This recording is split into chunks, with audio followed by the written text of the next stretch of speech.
Nous nous retrouvons aujourd'hui depuis Lourdes où vient de s'achever l'assemblée plénière des évêques de France, assemblée marquée notamment par l'élection de Monseigneur André XXIII, l'archevêque de Paris. Il y a également deux vice-présidents, Monseigneur Ulrich de Chambéry, Monseigneur Simon de Clermont. Nous allons d'ailleurs parler de cette assemblée plénière avec notre invité, Monseigneur Maurice Gardès. Bonjour. Bonjour. Un grand merci d'être avec nous. Vous êtes archevêque d'Auch. Peut-être une première réaction sur ces travaux de l'assemblée plénière. Ce n'est pas votre première assemblée, hein.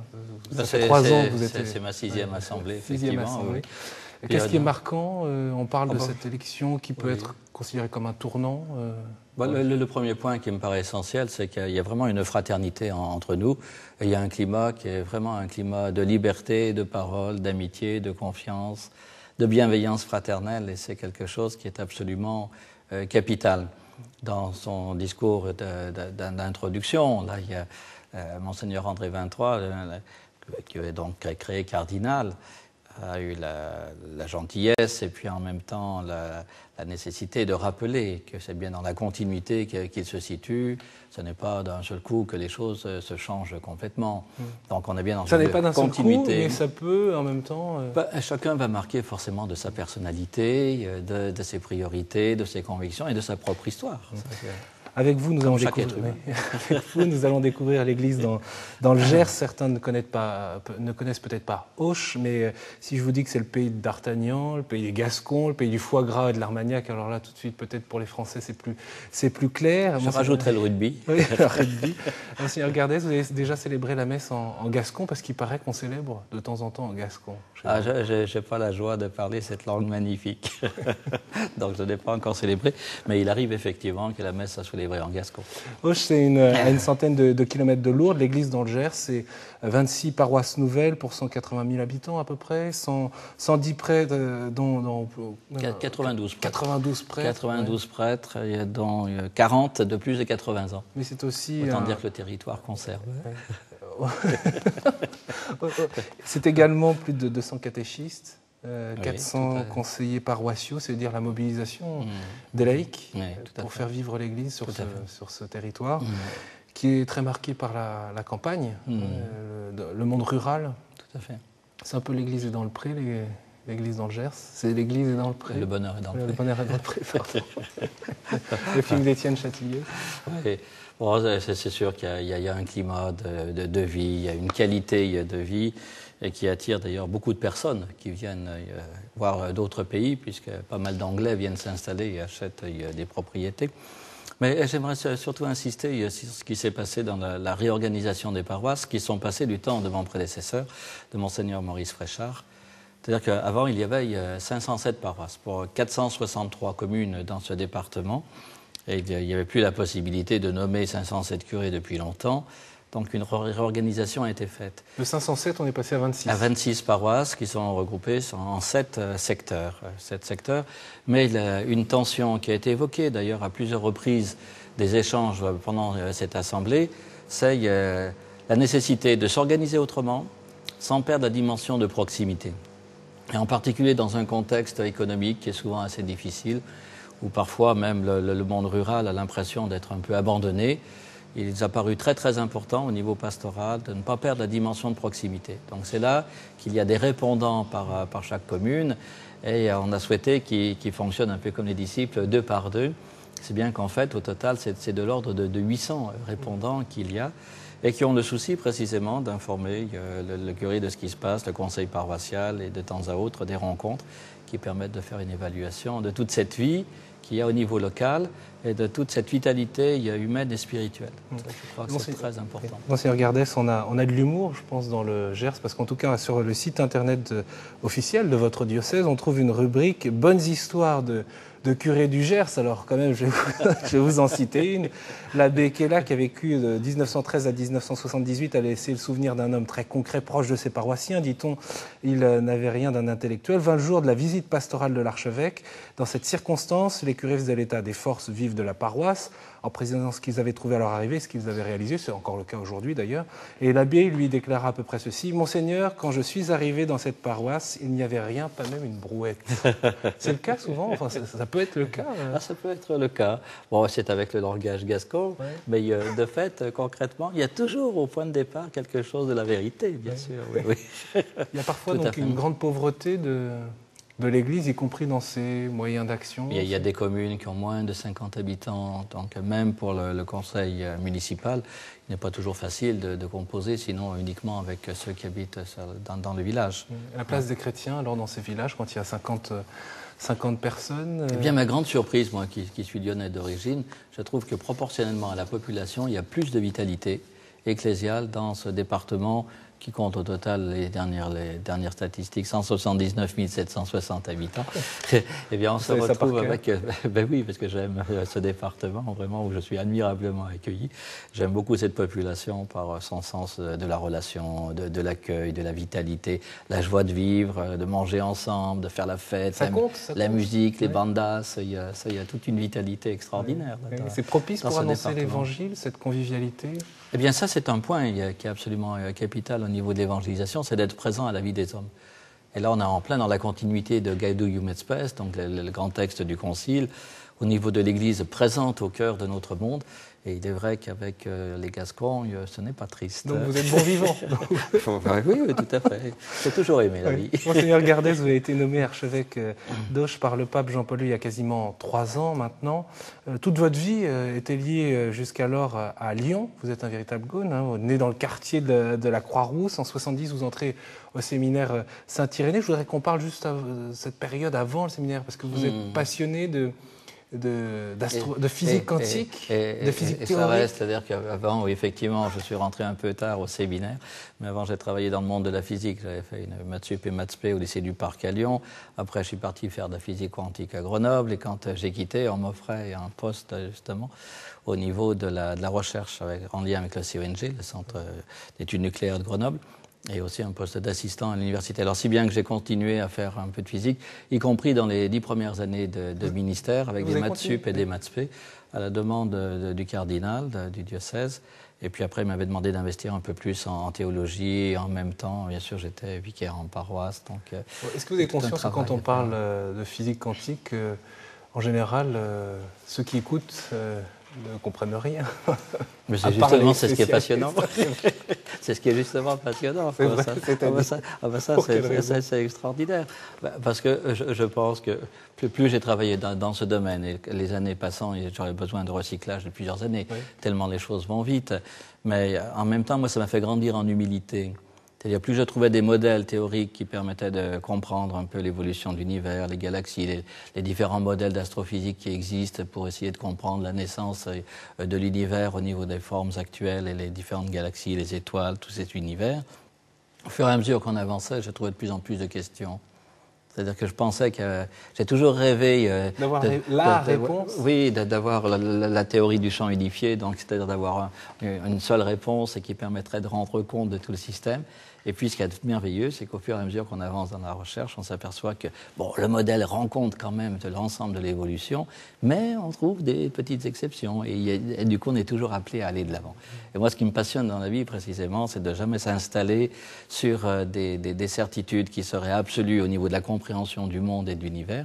Mais la vie bouge et nous sommes embarqués dans cet élan, c'est passionnant. Il y a quand même une des grandes questions aujourd'hui dans notre monde contemporain, précisément liée à l'immensité de l'univers que l'on continue à découvrir, c'est de dire, mais vous savez, l'homme sur la Terre n'est pas grand-chose dans cet immense univers, et regardez le témoignage de ces astronautes qui regardent la Terre dans un hublot, qui a une minuscule petite boule dans cet océan immense. Vous, qu'est-ce que vous répondez maintenant? Vous êtes archevêque, alors...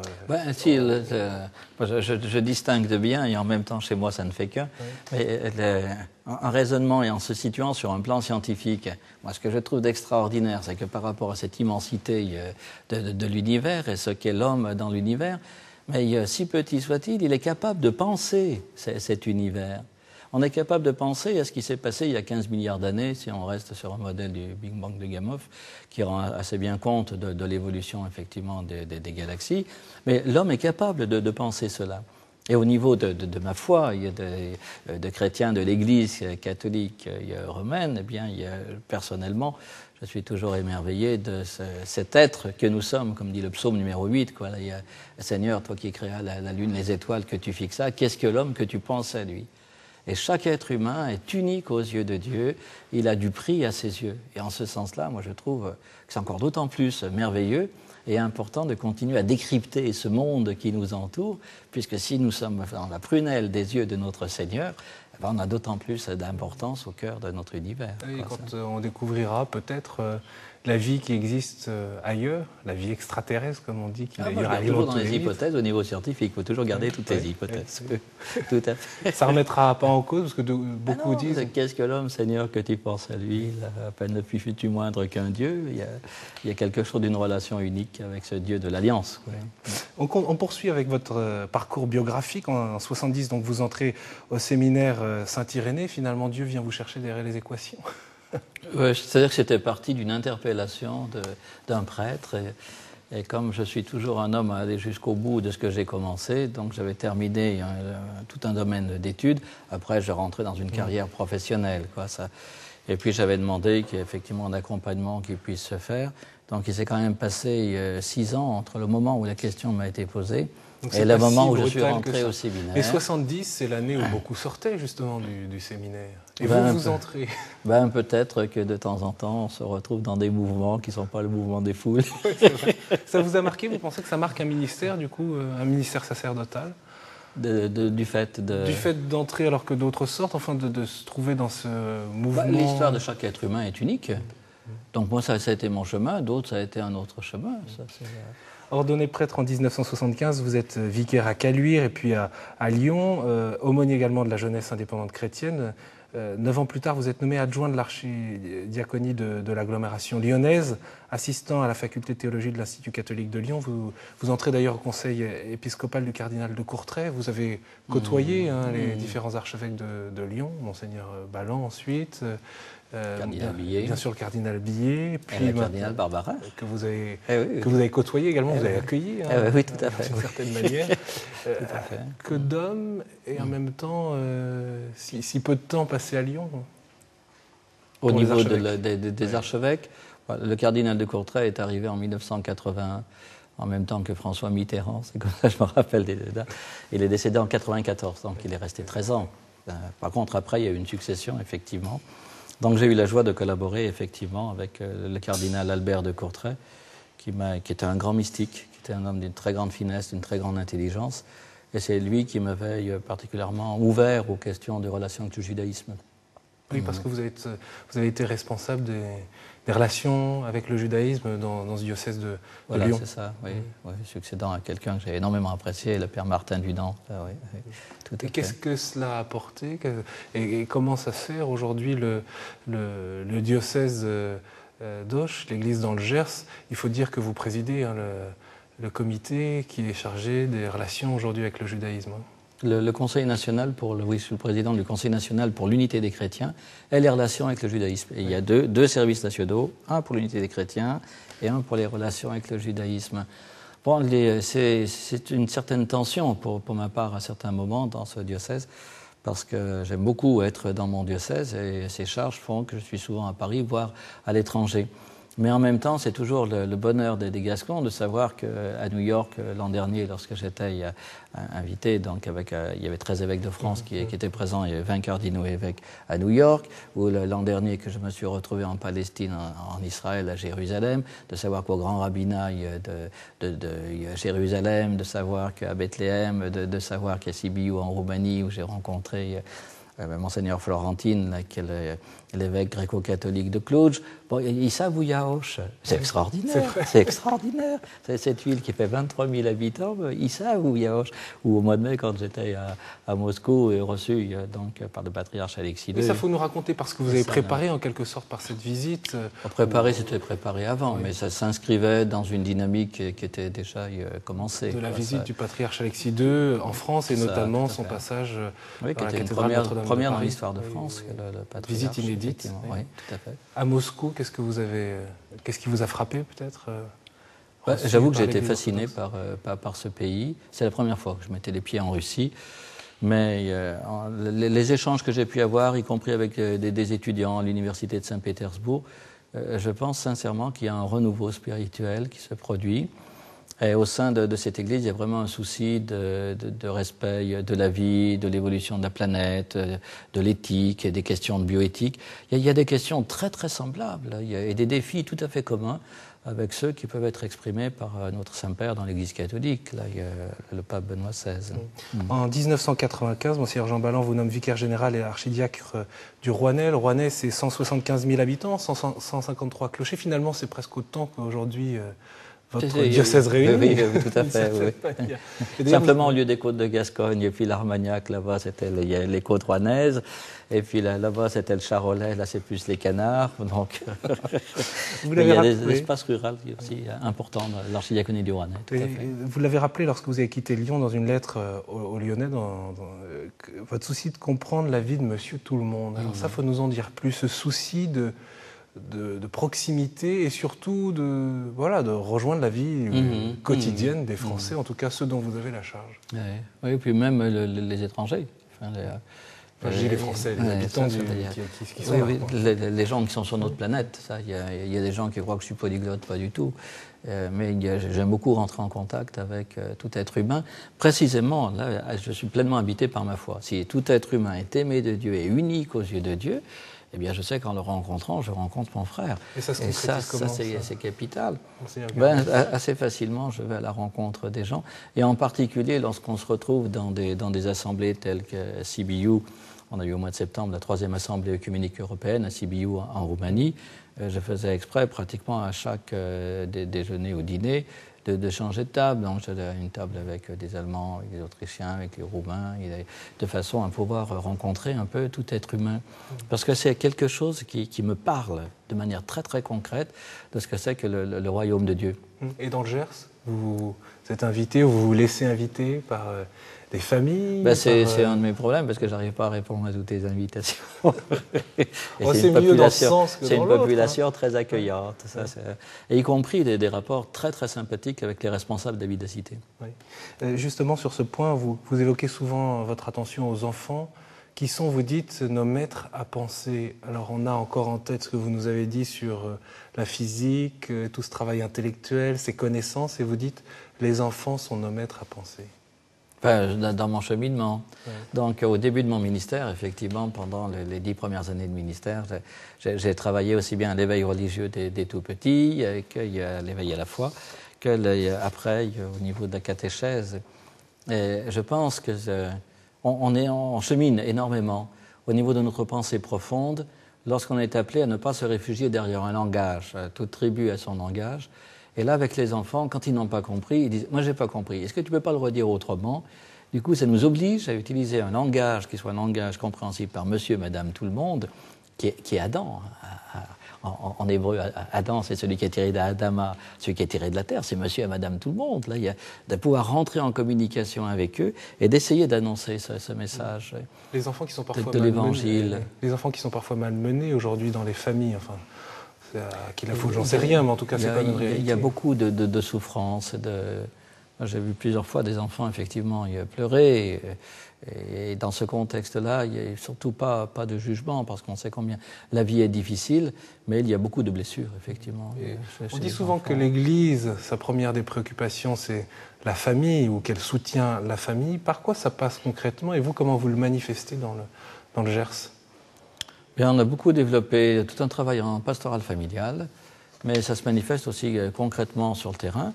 Et dans la plupart d'ailleurs des diocèses de France, il y a régulièrement dans des paroisses des messes pour les familles, une attention plus particulière au niveau des baptêmes, de célébrations, que les enfants qui sont là pendant une célébration de baptême ou même pour un mariage, ça m'arrive plusieurs fois, puissent participer à leur manière. Tout ça c'est ordinaire, enfin je veux dire c'est dans la pastorale ordinaire que cette attention aux familles peut se c'est plutôt, au niveau de messe des familles, c'est plutôt une fois par mois, parce qu'un événement a un impact s'il est un peu exceptionnel.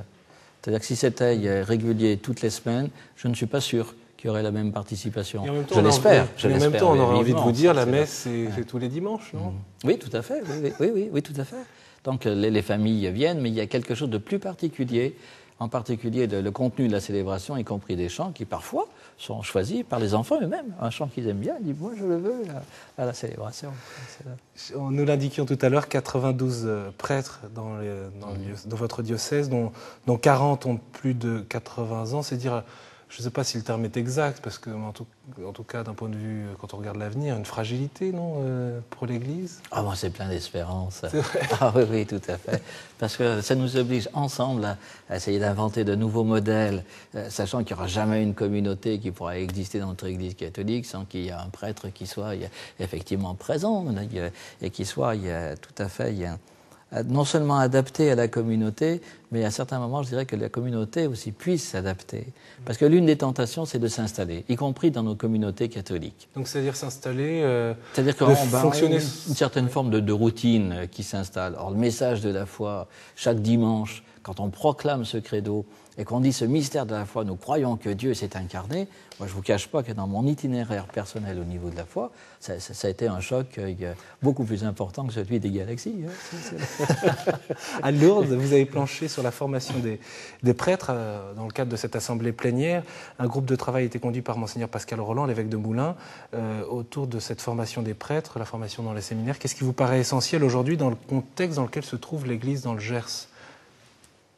Dans le Gers, c'est un peu plus large, parce que je retrouve les mêmes questions que ce que j'avais connu à Lyon, puisque j'avais été pendant 9 ans chargé de la formation des prêtres dans le diocèse de Lyon, du temps du cardinal de Courtrai. Un point qui me paraît très important, un point essentiel, c'est l'équilibre de la personne. Parce qu'on se retrouve dans une situation où au niveau des cultures, je dirais même pas de la culture, des cultures qui évoluent extrêmement rapidement, d'une société qui bouge, il faut qu'il y ait des gens qui soient capables de s'adapter à cette évolution, mais qui en même temps gardent vraiment la pureté de la foi dans son origine. Ça c'est très important. L'équilibre de la personne, l'aptitude à la relation, que ce soit un être de relation. On n'a pas à avoir peur et à s'enfermer dans une église. Une église qui est recroquevillée sur elle-même, pour moi, c'est la négation même de ce qu'est l'église. L'église, elle est ouverte au monde. Elle a annoncé cette bonne nouvelle qui est pour tous. Même si parfois c'est difficile. Une église frileuse, il faut la secouer, ça ne va pas. Et comment vous la secouez? Par l'espérance, par la foi, par la joie de vivre, de rencontrer les autres. C'est un message qu'on n'a pas le droit de garder pour soi. Pour les prêtres, vous ne parlez pas d'approfondissement spirituel, de théologie? Ah si, là, j'insiste beaucoup sur la nécessité d'avoir une vie spirituelle régulière, d'une formation permanente. Et il y a des sessions de formation qui sont données. On fait venir des spécialistes, mais ce n'est pas toujours nécessaire que ce soit des spécialistes. Des temps de retraite. Et puis des temps aussi sur lesquels j'insiste, mais c'est assez facile chez les Gascons, de convivialité, qui se retrouvent gratuitement autour d'une table. Ce matin, il y a pour son homélie, le Monseigneur André 23, sur l'évangile de ce jour, insistait sur le fait que Jésus l'avait beaucoup enseigné à table et qu'il avait beaucoup de repas dans l'évangile de Saint-Luc. Ça a dû vous plaire. Alors, je ne sais pas si c'est depuis le banquet de Platon, chez Platon, mais les grands enseignements de Jésus dans Saint-Luc, ils se déroulent autour d'une table. Donc, il faut développer ces moments de convivialité, d'échange gratuits, de la joie de vivre, de bonheur, de la foi. Attention aux prêtres, attention également à la formation des laïcs chez vous, tout à fait. Et puis à l'éveil, à l'annonce de la foi, notamment, par exemple, il y avait une grosse délégation du diocèse qui participait à Ecclésia 2007. Proportionnellement à la population, oui, il y avait de la responsabilité des délégués 55 personnes, qui étaient là. Et ça m'a fait énormément plaisir parce que tous les secteurs étaient représentés, les mouvements et services étaient présents. Donc là, il y a eu un tonus commun. Je crois qu'un des points que j'aimerais voir développer, mais ils le savent très bien dans mon diocèse, là, les Gersois le savent, c'est qu'il y a des temps qui sont des temps de formation commune. Entre les laïcs, les religieux, religieuses, les diacres et les prêtres. Des temps de formation commune, si on veut un peuple de Dieu qui vive vraiment dans l'unité et qui soit joyeux de témoigner de sa foi, il est important qu'à certains moments, ils entendent les mêmes choses.